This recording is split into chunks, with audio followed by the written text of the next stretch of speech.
tenho um certo preconceito com esse negócio de ser artista ou não, sabe?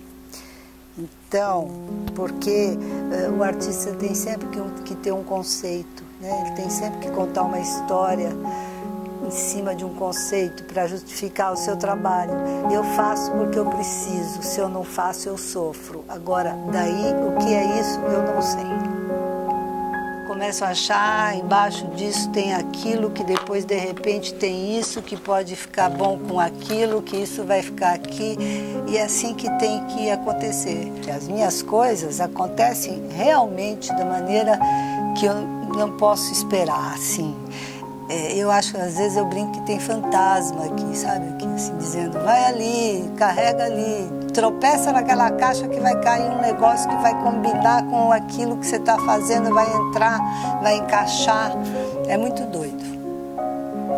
Eu sou Udila Galina e eu faço joalheria de autor.